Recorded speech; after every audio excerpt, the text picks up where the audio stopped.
লবণ, 1 টেবিল চামচ পরিমাণ দিব চিনি, 1 টেবিল চামচ পরিমাণ দিচ্ছি রান্নার তেল, ইস্ট দিয়ে দিচ্ছি 1.5 চা চামচ পরিমাণ। এখন খুব ভালোভাবে মিশিয়ে নিব এই দুধটাকে। এখন দিয়ে দিব 2 কাপ পরিমাণ আটা। এই জায়গায় চাইলে কিন্তু আটা ময়দা আপনার পছন্দ মতো দিতে পারেন। তারপর খুব সুন্দরভাবে ময়ান তৈরি করে নিব। এমনভাবে মধ্যে দিতে হবে খুব সুন্দর মসৃণ একটা ডো তৈরি হবে। মধ্যে নেওয়ার পর এর মধ্যে সামান্য তেল দিয়ে ঢাকনা দিয়ে ঢেকে 10 মিনিট রেখে দিব কিচেন রুমে, তাহলে কিন্তু ফুলে ডাবল হয়ে যাবে। ফাঁকে আমি পোরটা রেডি করে নিচ্ছি। তেলের মধ্যে সামান্য পেঁয়াজ কুচি, আলু কুচি, মিষ্টি কুমড়া কুচি দিয়ে স্বাদ অনুযায়ী লবণ দিয়ে ঢাকনা দিয়ে ঢেকে দিচ্ছি। এ থেকে সামান্য পানি উঠে আসবে। আদা রসুনের পেস্টও দিলাম সামান্য। এখন এর মধ্যে একটি ডিম দিয়ে দিচ্ছি। ডিম দেওয়ার পর দিয়ে দিব একটা টমেটো কুচি, আরও একটু লবণ দিচ্ছি ডিম আর টমেটোর জন্য, কাঁচামরিচ কুচি, ধনিয়া পাতা কুচি দিয়ে এখন আলু আর মিষ্টি কুমড়া ভাজির সাথে খুব ভালোভাবে মিশিয়ে এই পুরটাকে রেডি করে নিলাম।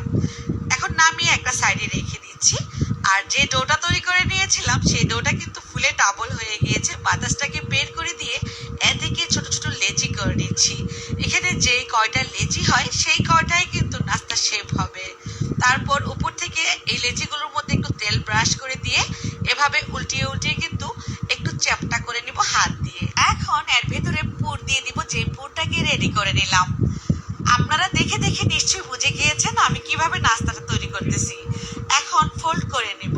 ফোল্ড করাটা কিন্তু খুবই সহজ।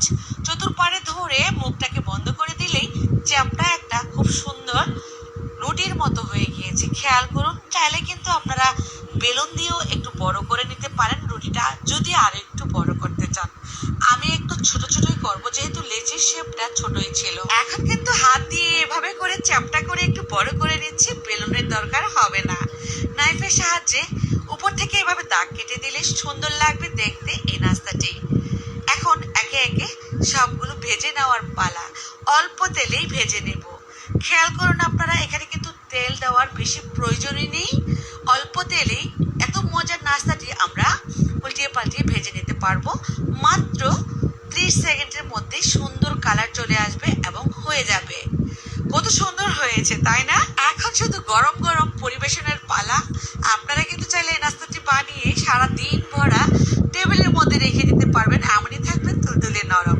এখন আমি আমার নিজের হাতে উঠানো বাটার দিয়ে দিচ্ছি, হোমমেড বাটার। এই বাটার চাইলে আপনারা নিতে পারেন মেসেজ করে। বাচ্চারা কিন্তু বাটার দিলে অনেক বেশি পছন্দ করে খেয়ে নেয় সুন্দর ফ্লেভারের জন্য। আমার এখানে সুইট বাটার, তারপর এমনিতেও বাটারটা খুবই মজার হয়, নিজের হাতে যেহেতু উঠাই। তো রুটিটা কিন্তু একদমই তুলতুলে নরম, দেখতে শুধু সুন্দর না, এটা সুস্বাদুও বটে।